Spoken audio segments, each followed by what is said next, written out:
Hello everyone, आज हम current की एक और इम्पॉर्टेंट न्यूज़ को कवर करेंगे। तो ये न्यूज़ है कि आरबीआई गवर्नर के द्वारा यूपीएससी एग्ज़ाम को लेकर कुछ सुझाव दिए गए हैं, उसके बारे में हम देखेंगे। उन्होंने कहा कि 6 नहीं बस 3 अटैम्प्ट काफ़ी हैं। 40 पार वालों को मौका, यूपीएससी परीक्षा पर बोले जो पूर्व आरबीआई गवर्नर रह चुके हैं।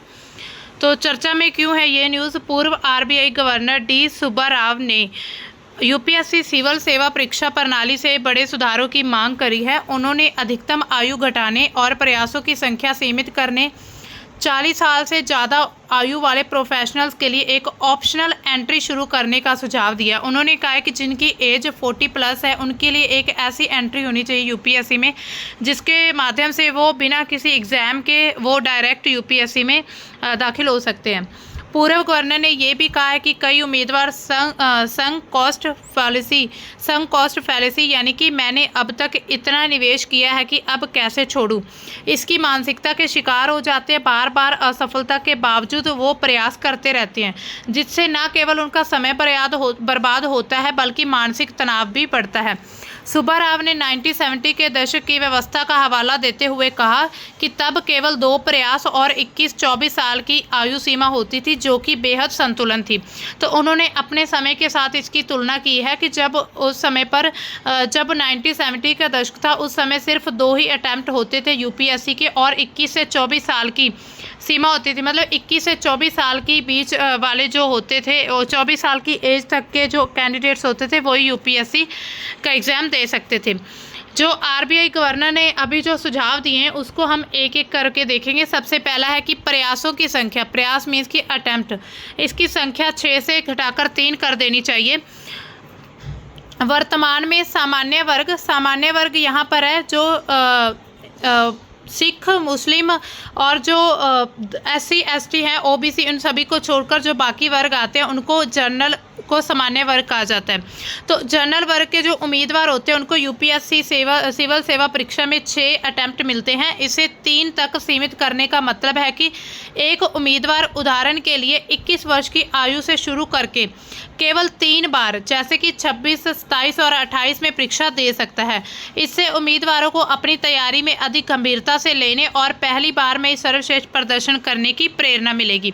तो उन्होंने कहा है कि अगर 21 की आयु से कोई भी कैंडिडेट अपना जो अटैम्प्ट शुरू करता है तो 21 की आयु के बाद 22, 23 मतलब कि 21 में उसका पहला अटैम्प्ट, 22 की एज में उसका दूसरा और 23 की एज में तीसरा अटैम्प्ट। इसके द्वारा उन्होंने एक ये सुझाव दिया है कि इससे क्या होगा कि जो कैंडिडेट्स होते हैं, जो एस्पिरेंट्स होते हैं, वो ज़्यादा सीरियस लेंगे एग्ज़ाम को कि हमने इन 3 अटैम्प्ट्स में इनको हर हाल में क्लियर करना है। अब इसका लाभ क्या होगा कि एक उम्मीदवार जो कि बार बार प्रयास करता है और 6वें प्रयास में सफल होता है, वह पहले ही प्रयासों में असफल होने के कारण समय और संसाधन बर्बाद करता है। 3 प्रयासों की सीमा से वह अधिक केंद्रित होकर पढ़ाई करेगा, बहुत ज़्यादा सीरियस से, जैसे कि एक निश्चित समय सीमा में सिलेबस पूरे करने का एक टारगेट रखेगा। दूसरा, उन्होंने कहा है कि आयु सीमा को कम करना चाहिए। अभी प्रेजेंट में जो जनरल वर्ग के लिए अधिकतम आयु सीमा है 32 वर्ष की है, इसे उदाहरण के लिए 28 या 30 वर्ष तक कम किया जा सकता है। इसका मतलब है कि एक उम्मीदवार जो है 25 वर्ष की आयु में स्नातक पूरा करता है, मतलब कि डिग्री पूरा करता है, और उसे अगले 3 से 5 वर्षों में ही यूपीएससी में सफलता प्राप्त करनी होगी। लाभ क्या होगा इसका? एक 28 वर्ष IAS अधिकारी जो कि जल्दी सिलेक्ट हो जाता है, लंबे समय तक सेवा दे सकता है। उदाहरण के लिए 2023 में चयनित एक युवा अधिकारी जैसे श्रुति शर्मा, ऑल इंडिया रैंक 1, जो कि 26 वर्ष की थी, लंबे समय तक प्रशासन में योगदान दे सकती है और इसके 32 वर्ष की आयु में चयन हो, बल्कि 32 वर्ष की आयु से पहले ही इनका सिलेक्शन हो जाना चाहिए, जिससे लंबे समय तक ये सर्विस में रह सकते हैं। तीसरा, उन्होंने सुझाव दिया कि 40 वर्ष से अधिक आयु के लिए मिड कैरियर की एंट्री होनी चाहिए। यूपीएससी एक अलग लेटरल एंट्री प्रक्रिया शुरू कर सकता है जिसमें 40-50 वर्ष की आयु के पेशेवर जैसे कि एक बैंक मैनेजर, कॉरपोरेट लीडर या तकनीकी विशेषज्ञ सीधे संयुक्त सचिव या निर्देशक जैसे पदों के लिए आवेदन कर सकते हैं। उदाहरण के लिए एक IIT ग्रेजुएट जो कि 15 वर्ष तक IT सेक्टर में काम कर चुका है, अपनी तकनीकी विशेषता को नीति निर्माण में ला सकता है। इसका लाभ क्या होगा कि मान लीजिए एक 45 ईयर्स जो वित्त विशेषक है, मतलब एक जो एक्सपीरियंस्ड पर्सन है, जैसे कि एक चार्टेड अकाउंटेंट होता है जो कि निजी क्षेत्र में बजट प्रबंधन में अनुभव रखता है, लेटरल एंट्री के माध्यम से वित्त मंत्रालय में शामिल होता है। वह जटिल वित्तीय नीतियों को लागू करने में तुरंत योगदान दे सकता है। जैसा कि 2018 में शुरू की गई लेटरल एंट्री योजना में कुछ अधिकारी जैसे अबर दुबे जो मंत्रालय थे उन्होंने किया था, मतलब लेटरल एंट्री के माध्यम से उन्होंने कहा है कि जो सीनियर होते हैं जिनको एक्सपीरियंस ज़्यादा है उनके एक अलग से अप्लाई करने की एक ऑप्शन होनी चाहिए कि उनको भी यूपीएससी में सिलेक्ट कर लेना चाहिए। उसके बाद उन्होंने एक सुझाव दिया है कि अन्य संभावित सुधारों के उदाहरण क्या हैं। परीक्षा पैटर्न में कुछ बदलाव करने का एक उन्होंने उपाय दिया है। सुब्बा राव ने सुझावों के आधार पर यूपीएससी प्रारंभिक परीक्षा में सीसैट जिसे योग्यता परीक्षा की ओर कठिन कर सकता है ताकि केवल गंभीर उम्मीदवार ही मुख्य परीक्षा तक पहुंचे। तो इनका कहना है कि जो सीसैट का एग्ज़ाम होता है वो और ज़्यादा डिफ़िकल्ट कर देना चाहिए। अगर आपको पता हो 25 का जो एग्ज़ाम है वो भी काफ़ी मतलब कैट लेवल का एग्ज़ाम आया था, बहुत हाई लेवल का डिफ़िकल्ट था। और इसी तरह से उन्होंने कहा है कि अगर सीसैट डिफ़िकल्ट होगा तो सिर्फ जो सीरियस पर्सन है वो ही एग्ज़ाम को क्लियर करके आगे बढ़ पाएंगे। 2020 में सीसैट के कठिन पेपर ने कई उम्मीदवारों को छांटा था जिससे प्रक्रिया अधिक मेरिट आधारित हुई थी। विशेषता आधारित चयन होना चाहिए। मिड कैरियर एंट्री के लिए यूपीएससी विशेष क्षेत्र जिसमें साइबर सुरक्षा, पर्यावरण, डेटा एनालिटिक्स में विशेषता के लिए अलग से टेस्ट डिज़ाइन कर सकता है। एक पर्यावरण वैज्ञानिक है जो कि 40 वर्ष से अधिक है, जलवायु परिवर्तन नीतियों पर काम करने के लिए डायरेक्ट सिलेक्ट हो सकता है। इसके बाद हम बात करते हैं युवाओं की भागीदारी। युवाओं की भागीदारी न केवल सुधारों को गति दे सकती है बल्कि प्रशासन को अधिक गतिशील, समकालीन चुनौतियों के प्रति संवेदनशील भी बना सकती है। युवाओं की भूमिका क्या रहेगी? सबसे पहले नवाचार और तकनीकी दृष्टिकोण में युवा जो कि तकनीक सजग और डिजिटल युग में पले बड़े हैं, यूपीएससी की परीक्षा प्रक्रिया में डिजिटल उपकरण जिसमें एआई आधारित मूल्यांकन या ऑनलाइन प्रारंभिक परीक्षा को शामिल करने के लिए सुझाव दे सकते हैं। उदाहरण के लिए 2020 में कोविड-19 के दौरान कई प्रतियोगी परीक्षाएं ऑनलाइन हुई थी जिसके लिए युवा तकनीकी विशेषज्ञों ने मॉडल तैयार किए थे। इसका लाभ क्या होगा? इससे परीक्षा प्रक्रिया तेज होगी, पारदर्शी और लागत प्रभावी होगी। समकालीन मुद्दों पर फीडबैक। युवा उम्मीदवार सिलेबस में समकालीन मुद्दों जैसे जलवायु परिवर्तन, साइबर सुरक्षा, डेटा गोपनीयता को शामिल करने की मांग कर सकते हैं। उदाहरण के लिए यूपीएससी ने हाल के वर्षों में मुख्य परीक्षा में डिजिटल अर्थव्यवस्था और पर्यावरण पर निबंध प्रश्न शामिल किए थे जो कि युवाओं की मांग को दर्शाता है। तो उन्होंने ऐसा कहा है कि ये जो सुझाव दिए जा रहे हैं इसमें जो युवा हैं, युवा वर्ग की भी भागीदारी होनी चाहिए, उनके द्वारा भी कुछ डिमांड रखी जानी चाहिए कि यूपीएससी में ये चेंजेस जरूरी हैं। लाभ क्या होगा इसका? यह प्रशासन को भविष्य की चुनौतियों के लिए बेहतर बना सकता है। सुधारों के लिए जागरूकता और दबाव। युवा जो है सोशल मीडिया पर प्लेटफॉर्म और जो ट्विटर है उसके माध्यम से यूपीएससी सुधारों की ज़रूरत पर बहस शुरू कर सकते हैं। 2023 में जब यूपीएससी ने कुछ उम्मीदवारों के परिणामों में अनियमितताओं की शिकायतें प्राप्त की थी तो युवाओं ने ऑनलाइन अभियान चलाकर पारदर्शिता की मांग की थी। इसका लाभ क्या होगा कि ये नीति निर्माताओं पर सुधारों को लागू करने का दबाव बनाएगा। मतलब कि जो नीति निर्माण होते हैं उन पर दबाव बनाया जाएगा कि सुधारों को जल्द से जल्द लागू किया जाना चाहिए। लेटरल एंट्री में भी संतुलन। जो यंग जनरेशन है उनके द्वारा यह सुनिश्चित करने की भूमिका निभा सकते हैं कि मिड कैरियर एंट्री जो कि 40 प्लस उम्मीदवारों के लिए और पारंपरिक यूपीएससी उम्मीदवारों के बीच संतुलन बना रहे। उदाहरण के लिए युवा संगठन या फोरम बनाकर सुझाव दे सकते हैं लेटरल एंट्री के लिए एक अलग कोटा चयन प्रक्रिया हो, जैसा कि 2018 में शुरू हुई लेटरल एंट्री योजना में देखा गया था। इससे युवा और अनुभवी पेशेवर दोनों को अवसर मिलेगा जिससे प्रशासन में विविधता बढ़ती जाएगी। अब देखिए यूपीएससी सुधारों में जो के लाभ हैं उसमें युवाओं का योगदान क्या हो सकता है? प्रशासन में ताज़ा दृष्टिकोण होगा। कुछ युवा जो हैं अधिक गतिशील जोखिम लेने वाले होते हैं जो कि नीति निर्माण में नवाचार ला सकते हैं, जैसे कि 25 वर्षीय आईएएस अधिकारी डिजिटल प्रशासन को लागू करने में तेजी ला सकता है। सामाजिक समावेशन होना चाहिए। जो यंग जनरेशन है विशेष रूप से ग्रामीण और वंचित समुदायों से आने वाले जो एस्पिरेंट्स होते हैं यूपीएससी की पहुंच को बढ़ाने के लिए सुझाव दे सकते हैं, जैसे कि क्षेत्रीय भाषाओं में कोचिंग या मुफ्त ऑनलाइन संसाधन। 2021 में कई युवा यूपीएससी उम्मीदवारों ने एक्स पर मुफ्त ऑनलाइन स्टडी ग्रुप बनाए थे।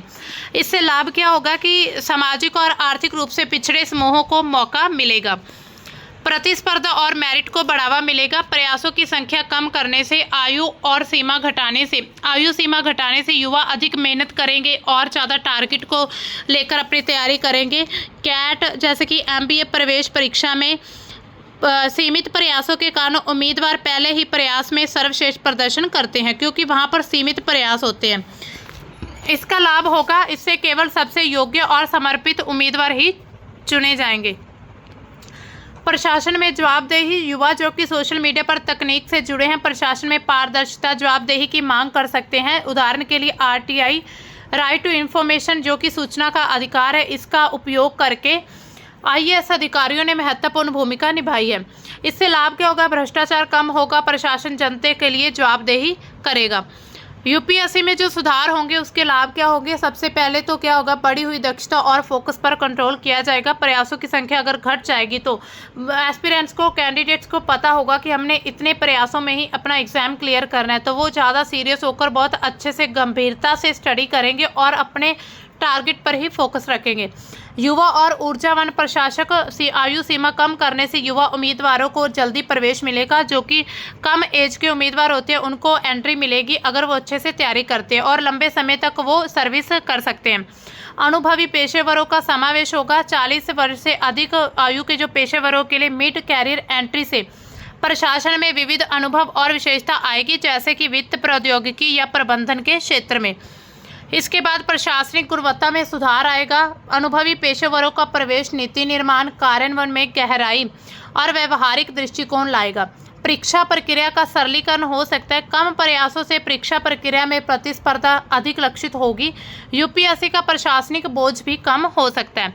मेरिट आधारित चयन किया जाएगा। सीमित प्रयास और आयु सीमा से मेरिट को प्राथमिकता मिलेगी, जिससे केवल सबसे योग्य और समर्पित उम्मीदवार ही चुने जाएंगे। इसके कुछ नकारात्मक प्रभाव भी पड़ते हैं और कुछ चुनौतियां भी सामने आती हैं। सीमित अवसरों के कारण असंतोष बढ़ सकता है। कई उम्मीदवार विशेष रूप से जो ग्रामीण और आर्थिक रूप से कमजोर पृष्ठभूमि के होते हैं अवसरों से वंचित हो सकते हैं, क्योंकि उनके पास कोचिंग और संसाधनों की कमी होती है, जिसकी वजह से उन्हें काफ़ी समय लग सकता है एग्जाम को क्रैक करने में। और ऐसे में फिर क्या होगा कि जो युवा हैं या कोई भी जो इस एग्ज़ाम को देना चाहता है उसमें असंतोष उत्पन्न होना शुरू हो जाएगा। इसका एक उदाहरण लेते हैं कि एक ग्रामीण उम्मीदवार है जिसे पहली बार में कोचिंग नहीं मिलती। 2-3 प्रयासों में सफलता न मिलने पर करियर के अन्य विकल्पों की कठिनाई का सामना कर सकता है।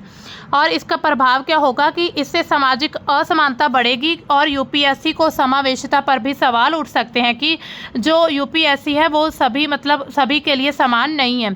तो अब देखिए, आयु सीमा को कम करने के लिए प्रतिभा का नुकसान हो जाएगा। आयु सीमा को कम करने से कई जो योग्य उम्मीदवार है जो कि देर से यूपीएससी की तैयारी शुरू करते हैं और नौकरी या अन्य जिम्मेदारियों के कारण बाहर हो सकते हैं।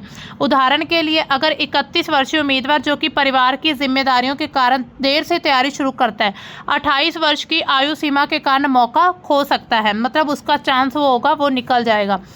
इसका प्रभाव क्या पड़ेगा? यह प्रतिभा पूल को सीमित करता है और कुछ क्षेत्र जिसमें कि ग्रामीण और पिछड़े समुदायों से प्रतिनिधित्व इसका कम हो सकता है। लेटरल एंट्री में संतुलन की चुनौती भी रहेगी। 40 वर्ष से अधिक आयु के पेशेवरों को शामिल करने से पारंपरिक यूपीएससी उम्मीदवारों में असंतोष हो सकता है, जो कि लंबे समय से तैयारी कर रहे हैं।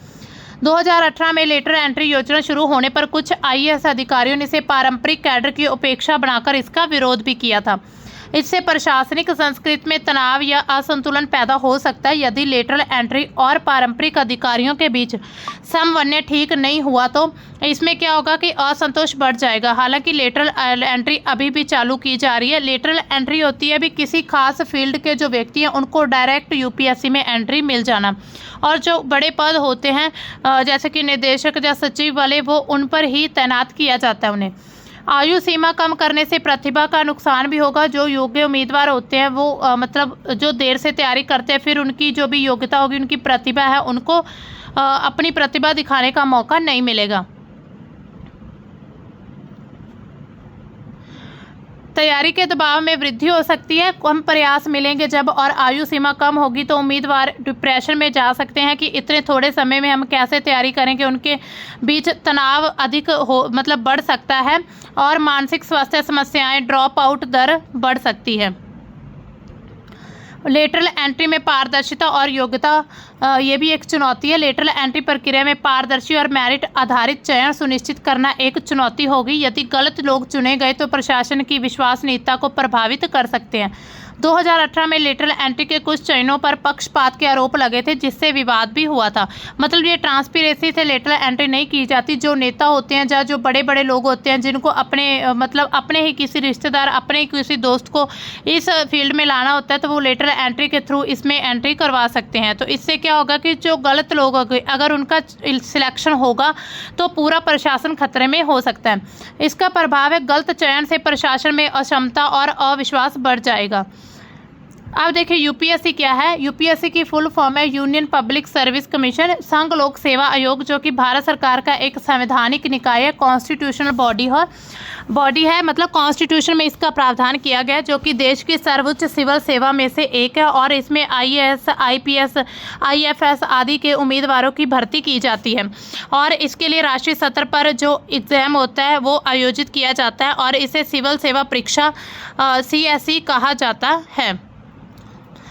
स्थापना कब हुई थी इसकी? 1 अक्टूबर 1926 को हुई थी और ये भारत के संविधान के अनुच्छेद 315 और 323 के तहत काम करती है। मतलब 315 आर्टिकल से 323 से लेकर यूपीएससी के प्रावधान किए गए हैं कॉन्स्टिट्यूशन में। इसके मुख्य कार्य क्या? सिविल सेवा परीक्षा, इंजीनियरिंग सेवा परीक्षा, संयुक्त रक्षा सेवा परीक्षा आदि का आयोजन करना। केंद्र सरकार के विभिन्न विभाग में ग्रुप A और B के जो पोस्ट हैं वहाँ पर भर्ती करना, नीति सलाह और सरकारी अधिकारियों की नियुक्ति में सलाह देना। तो ये इसके काम होते हैं। सिविल सेवा परीक्षा का ढांचा कैसा होता है? सबसे पहले इसमें प्रीलिम्स होता है और इसमें MCQ एग्ज़ाम आते हैं। उसके बाद इसमें जो 2 एग्ज़ाम होते हैं जो होता है CSAT का एग्ज़ाम और एक GS का होता है, तो वो क्वालिफाइंग एग्ज़ाम होते हैं, उनको आपने सिर्फ क्वालिफाई करना होता है। इसके बाद मेंस, जिसमें GS के जो आते हैं 4 पेपर होते हैं और मेंस में लिखित परीक्षा होती है और 9 पेपर लिए जाते हैं। इसके वैकल्पिक विषय भी इसमें होता है। इसके बाद इंटरव्यू होता है और उसमें क्या होता है इंडिविजुअली, मतलब एक एक व्यक्ति का इंटरव्यू लिया जाता है, जो कि अंतिम चरण होता है और इसके बाद एक पूरी मेरिट और एक लिस्ट बनकर तैयार होकर आती है और उसमें रैंक वाइज आपको नौकरी मिलती है। इसकी पात्रता क्या, कौन कौन इसके लिए क्वालिफाई है, एलिजिबल है। आयु सीमा इसकी 21 वर्ष से 32 वर्ष तक है, जो सामान्य वर्ग के लिए, और बाकी वर्गों के लिए छूट दी जाती है, जैसे कि SC ST में 37 ईयर्स तक एग्ज़ाम दे सकते हैं। और इसकी अगर एजुकेशनल देखें हम, एजुकेशन इसके लिए क्या ज़रूरी है, किसी भी मतलब विश्वविद्यालय से डिग्री होनी चाहिए, मतलब कि ग्रेजुएशन कंप्लीट होना चाहिए। प्रयास इसके कितने अटैम्प्ट्स मिलते हैं? सामान्य वर्ग के लिए 6 और पूर्व गवर्नर RBI दुबरी सुब्बराव ने 3 तक ही सीमित करने का सुझाव दिया है। उन्होंने कहा है कि इसको 3 कर देने चाहिए। अब देखिए दुबरी सुब्बाराव कौन है जिन्होंने ये सुझाव रखे हैं? दुबरी सुब्बाराव इनका जन्म 1949 में हुआ था। एक भारतीय अर्थशास्त्री हैं, केंद्रीय बैंकर और सेवानिवृत्त यानी कि रिटायर्ड IAS ऑफिसर है। वे रिजर्व बैंक ऑफ इंडिया के 22nd गवर्नर रहे हैं, जिन्होंने 5 सितंबर 2008 से 4 सितंबर 2013 तक प्रधानमंत्री डॉक्टर मनमोहन सिंह के नेतृत्व में काम किया था। जब प्रधानमंत्री डॉक्टर मनमोहन सिंह का जो जब वो PM रहे थे तो उस समय RBI के गवर्नर थे दुबरी सुब्बाराव। इनका कैरियर अगर हम देखें तो IAS अधिकारी हैं, जो कि आंध्र प्रदेश कैडर से बिलोंग करते हैं और सिविल सेवा परीक्षा में इन्होंने पहला स्थान प्राप्त किया था। ऑल इंडिया रैंक इनका 1 था। और इनके प्रमुख पद क्या थे? खम्मम जिले में कलेक्टर के रूप में उन्होंने आदिवासी परिवारों को उनकी खोई हुई ज़मीन वापस दिलाने में महत्वपूर्ण भूमिका निभाई थी। Andhra Pradesh state finance corporation के प्रबंधक निदेशक के रूप में उन्होंने पहली पीढ़ी के उद्यमियों को प्रोत्साहित किया। और वित्त मंत्रालय के आर्थिक मामलों के विभाग में संयुक्त सचिव के रूप में उन्होंने 1991 में आर्थिक सुधारों में भी योगदान दिया था। 93 से 98 तक आंध्र प्रदेश सरकार के वित्त सचिव के रूप में उन्होंने वित्तीय सुधारों और राज्य के वित्तीय स्थिति में सुधार के लिए महत्वपूर्ण कदम उठाए थे। और 1999 से 2004 तक विश्व बैंक में लीड इकोनॉमिस्ट के रूप में काम किया था, जहां उन्होंने पूर्वी एशिया के देशों में विकेंद्रीकरण पर अध्ययन किया था। 2005 से 7 तक प्रधानमंत्री के आर्थिक सलाहकार परिषद के सचिव और 2007-8 तक भारत सरकार के वित्त सचिव रहे थे। तो ये इनका पूरा करियर है। आरबीआई गवर्नर कब बनते हैं? 2008 में ये बनने वाले वे पहले सेवारत सिविल सेवक और स्वतंत्रता के बाद जन्मे पहले व्यक्ति थे। उनके कार्यकाल में वैश्विक वित्तीय संकट 2008, उच्च मुद्रास्फीति 2009-11 और रुपये के अवमूल्यन 2013 जैसी चुनौतियों का सामना किया। उन्होंने आरबीआई की स्वायत्तता की रक्षा और वित्तीय समावेशन को बढ़ावा देने के लिए महत्वपूर्ण भूमिका निभाई। आरबीआई मतलब कि रिजर्व बैंक ऑफ इंडिया, जो बैंकरों का बैंकर है। अब देखिए इनकी पुस्तक, इन्होंने 2 पुस्तक लिखी थी, जस्ट मर्सनरी, ये एक पुस्तक है, और दूसरी पुस्तक है who moved my interest rate. तो who moved my interest rate, leading the reserve bank of India through 5 turbulent years. 2016 में आरबीआई गवर्नर के रूप में अपने अनुभव चुनौतियों का वर्णन इस बुक में किया है। दूसरी उनकी पुस्तक है just a mercenary notes from my life and career 2024। उन्होंने अपने जीवन और करियर की पूरी यात्रा इसमें लिखी है, मतलब कि ऑटोबायोग्राफी एक तरह से आप कह सकते हैं। उन्होंने अपने जीवन के बारे में लिखा है। आरबीआई से रिटायर्ड होने के बाद national university of Singapore, university of Pennsylvania में डिस्टिंग्विश्ड विजिटिंग फेलो रहे हैं। वे Yale Jackson school of global affairs में सीनियर फेलो हैं और राष्ट्रीय व अंतर्राष्ट्रीय मीडिया में आर्थिक मुद्दों पर लेख लिखते हैं। उन्होंने 2007 में 2G स्पेक्ट्रम आवंटन में पारदर्शिता की मांग की, जिसके लिए सीबीआई जांच में उनकी गवाही को उत्कृष्ट माना गया है। उन्होंने आरबीआई के संचार को और सरल बनाया था। केरल के एर्नाकुलम जिले में 100% वित्तीय समावेशन सुनिश्चित करने में भी योगदान दिया था।